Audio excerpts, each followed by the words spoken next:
Hello everyone, welcome আমার চ্যানেলে। দেখো আজকের এই ক্লাসে আমরা আরেকটা এক্সপ্রেশন নিয়ে কথা বলবো। দেখো এখানে আমরা এই বাক্যগুলো আমরা অনবরত ব্যবহার করি, বাংলাতে ব্যবহার করি, কিন্তু এগুলো আমাদের কী করতে হবে না, ইংলিশে বলতে হবে। দেখো আমরা যদি প্রতিদিন প্র্যাকটিস করি তাহলে কী হবে, আমরা এই ধরনের এক্সপ্রেশন আমরা শিখতে পারবো, নিজেরা ইংলিশে লিখতে পারবো। শুধুমাত্র মনে রাখতে হবে, আমাদের সুন্দর করে প্র্যাকটিস করতে হবে, নতুন নতুন স্ট্রাকচার ইংলিশে শিখতে হবে। দেখো আজকে এই বাক্যগুলো কি, আমি এই মোবাইলে কাজ চালাই। দেখো আমরা সাধারণত বলি যে আমি এই সাইকেল দিয়ে কাজ চালাবো, আমি এই পেন দিয়ে আজকের কাজ চালিয়ে নিচ্ছি। দেখো এই বিষয়গুলো কিন্তু আমরা কিন্তু অনবরত বাংলাতে বলি, এগুলো কিন্তু ইংলিশে বলতে হবে। তারপরে কি বাক্য বলেছে, তোমাকে এখন এই সাইকেলটা দিয়েই কাজ চালাতে হবে। আমি এই পেনটা দিয়েই কাজ চালাবো। আমি ল্যাপটপ ছাড়াই কাজ চালাই। তাহলে এখানে দেখো প্রত্যেকটা এটা দিয়ে কাজ চালায়, ওটা দিয়ে, কিন্তু এখানে ল্যাপটপ ছাড়াই কাজ চালায়। প্রত্যেকটা কিন্তু এক্সপ্রেশন কাজ চালাই দেওয়া আছে, ছাড়াই দেওয়া আছে। দেখো বাক্যগুলো কিন্তু বিভিন্ন টেন্স অনুযায়ী, বিভিন্ন এক্সপ্রেশন অনুযায়ী আমরা কিন্তু ট্রান্সলেট করব। কিন্তু যখন এই যে কাজ চালাই, তখন আমরা কি করব, এখানে আমরা লিখব কি, make do with. Okay, make do with. এই যে মেক ডু উইথ মানে কাজ চালাই, প্রত্যেকবারে আমরা কি করবো, এই যে মেক ডু উইথ ব্যবহার করব। এবার কিন্তু আমরা ব্যবহার করব, যখন এখানে ব্যবহার করব বিভিন্নভাবে, বাক্য যেমনভাবে ট্রান্সলেট করতে হয় ঠিক তেমনভাবে করব। একটু একটু আলাদা হতে পারে। কি, আমি এই মোবাইলে কাজ চালাই, আমি এই মোবাইলে কাজ চালাই। তাহলে এটা সাধারণভাবে কি, I make do with, I make do with.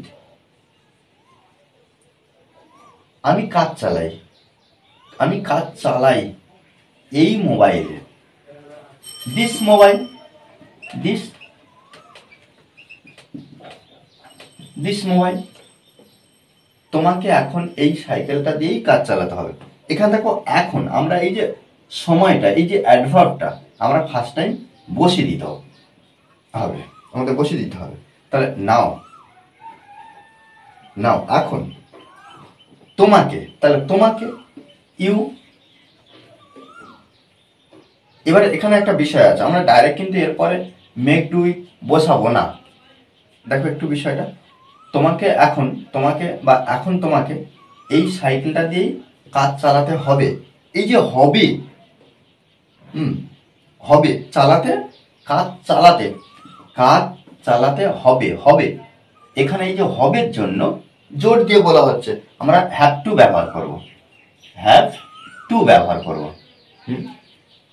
কি, হ্যাভ টু। তাহলে কি, এখন তোমাকে হবে, কি হবে না, কাজ চালাতে হবে। তাহলে এখানে আমরা ব্যবহার করব কি, make do with. Okay, make do with, কাজ চালাতে হবে। এই সাইকেলটা, this cycle. Okay, this cycle. আমি এই পেনটা দিয়ে কাজ চালাবো, অর্থাৎ কি, ভবিষ্যতে আমি এই কাজটা করব। বা এখানে আমরা বাক্যটা দেখছি যে আমি এই পেনটা দিয়ে কাজ চালাবো। এই যে চালানোর সঙ্গে ব যুক্ত আছে, তাহলে ফিউচার। তাহলে ফিউচারের ক্ষেত্রে আমরা জানি কি, শ্যাল উইলের মধ্যে যে কোনো একটা বসে, তাহলে এখানে আমরা উইল ব্যবহার করবো সাবজেক্ট অনুযায়ী। আর উইলের ব্যবহার কিন্তু এখন প্রচুর, প্রত্যেকটা ক্ষেত্রে আমরা উইল ব্যবহার করি, সেক্ষেত্রে অসুবিধা হবে না। তাহলে I will make do with. তাহলে কি, I will make do with, আমি কাজ চালাবো। এই উইলের জন্য আমরা ফিউচার, এই যে ব দেখলাম। এই পেনটা,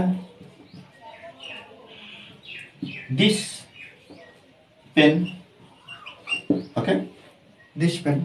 আমি ল্যাপটপ ছাড়াই, এখানে দেখো ছাড়াই বলেছে, কাজ চালাই। তাহলে এখানে আই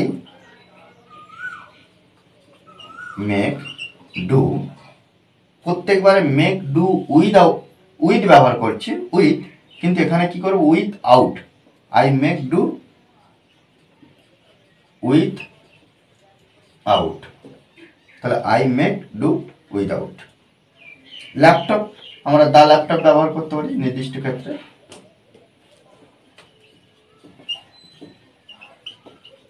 ল্যাপটপ, তাহলে কি I make do without the laptop, আমি ল্যাপটপ ছাড়াই, উইদাউট, আমি ল্যাপটপ ছাড়াই কাজ চালাই। দেখো এইভাবে কিন্তু আমাদের অনবরত প্র্যাকটিস করতে হবে। বারবার আমাদেরকে দেখতে হবে বিষয়গুলো কীভাবে ট্রান্সলেট করতে হয়। ওকে, আর এই ক্লাসটি যদি ভালো লাগে অবশ্যই লাইক কমেন্ট শেয়ার, আর যারা এখনো পর্যন্ত এই চ্যানেলটি সাবস্ক্রাইব করেননি তারা অবশ্যই চ্যানেলটি সাবস্ক্রাইব করে পাশে থাকবে। Okay, thanks for watching this video.